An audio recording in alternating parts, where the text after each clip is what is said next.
প্রায় 19,000 প্রার্থী নিয়োগ বৈধ, বুধবার সুপ্রিম কোর্টে মানল এসএসসি। আর কি সুপ্রিম কোর্ট জানিয়েছে এই আজকের শুনানিতে সব বিস্তারিত জানাবো। আপনারা দেখছেন top Barasat news YouTube channel. চাকরি বাতিল মামলায় চাঞ্চল্যকর মোড় নিয়েছে। মামলার শুনানিতে যোগ্য প্রার্থী ঠিক কতজন তা জানালো স্কুল সার্ভিস কমিশন। আজ মঙ্গলবার সুপ্রিম কোর্টের প্রধান বিচারপতি DY চন্দ্রচূড়ের বেঞ্চে এই সংক্রান্ত মামলার শুনানি হয়। আর সেই শুনানিতে যোগ্য প্রার্থী ঠিক কতজন তা প্রথমবারের জন্য জানালো এসএসসি। যদিও মৌখিকভাবে এই বিষয়ে এদিন তা জানান স্কুল সার্ভিস কমিশনের আইনজীবী।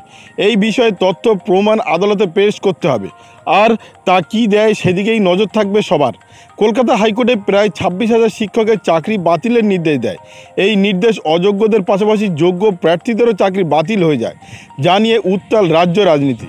যদিও এই নির্দেশকে চ্যালেঞ্জ করে সুপ্রিম কোর্টের দ্বারস্থ হয় রাজ্য সরকার। মামলা করে স্কুল সার্ভিস কমিশন এবং মধ্যশিক্ষা পর্ষদও। আজ মঙ্গলবার সেই সংক্রান্ত মামলার শুনানি হয় প্রধান বিচারপতি DY চন্দ্রচূড়ের ডিভিশন বেঞ্চে। আর সেখানেই এসএসসি স্পষ্ট জানিয়ে দেয় যে তারা অযোগ্যদের চাকরি বাতিলের পক্ষে সওয়াল করবেন না, তবে 12% হারে সুদ দিয়ে টাকা ফেরতের বিষয়টি ভেবে দেখার আবেদন জানায় এসএসসি।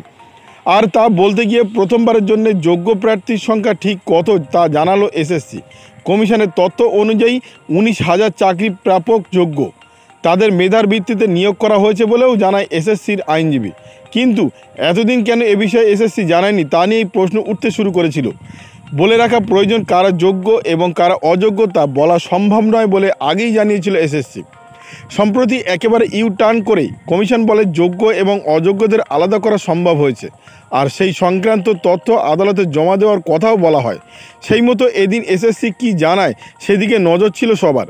অন্যদিকে মামলার শুনানিতে এদিন আরও বেশ কয়েকটি বিষয় সামনে চলে আসে। এসএসসি মামলার শুনানি চলছে সুপ্রিম কোর্টে। আজকে শুরু হয়েছিল এসএসসির বক্তব্য শুনানি। এসএসসির আইনজীবী জয়দীপ গুপ্ত বলেন, চাকরি বাতিল আদালতের এখতিয়ারের মধ্যে পড়ে না। সুপ্রিম কোর্টের অনেক রায়ই এর আগে তা বলা হয়েছে। গোপন তথ্য অন্য সংস্থার হাতে তুলে দিলেন এসএসসিকে দায়িত্বহীন বলে মন্তব্য সুপ্রিম কোর্টের। এসএসসির নিয়োগ প্রক্রিয়া এবং সেই সংক্রান্ত তথ্য দেওয়ার ক্ষেত্রে পদ্ধতিগত জালিয়াতি করেছে বলে মন্তব্য করেছেন সুপ্রিম কোর্ট। প্রধান বিচারপতি মন্তব্য, এতদিন তাহলে তথ্য জানার অধিকার যা যা বলতেন সেসব অসত্য ছিল। প্রধান বিচারপতি বলেন, এত সব গুরুত্বপূর্ণ গোপনীয় তথ্য অন্য সংস্থার হাতে তুলে দিলেন আপনারা, এটা কি আপনাদের দায়িত্বশীল কাজ? আপনাদের অফিসে স্ক্যান করতে যাচ্ছে আর আপনারা কিছুই জানেন না, এটা কি হতে পারে? সুপ্রিম কোর্টে স্ক্যানিং রুমে কেউ গেলে আদালতের কর্মীরা তা জানবেন না, এটা তো হতে পারে না। আপনাদের সম্পূর্ণ দায়িত্ব ছিল সব তথ্য সংরক্ষণ করে রাখা। আদালতের এই মন্তব্যে এসএসসি জানায়, সিবিআই নাইসার সার্ভার থেকে OMR শিটের মিরর ইমেজ পেয়েছে। জবাবে সুপ্রিম কোর্ট বলে, সেটা তো আরও খারাপ। আপনাদের ডাটা বাইরে কোনো সংস্থা থেকে পাওয়া যাচ্ছে, এখানে তো দেখা যাচ্ছে বরমাপের নিরাপত্তা লঙ্ঘন করা হয়েছে। এসএসসিকে পাল্টা প্রশ্ন বিচারপতির।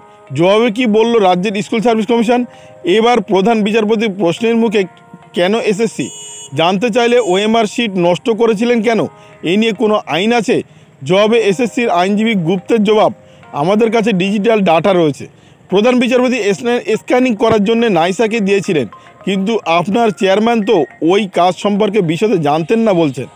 গুপ্ত, নাইসাকে লিমিটেড টেন্ডার নিয়ে স্ক্যানিংয়ের কাজ করানো হয়েছিল। প্রধান বিচারপতি বলছেন, কিন্তু মিরর ইমেজ তো নেই বললেই বলা হচ্ছে।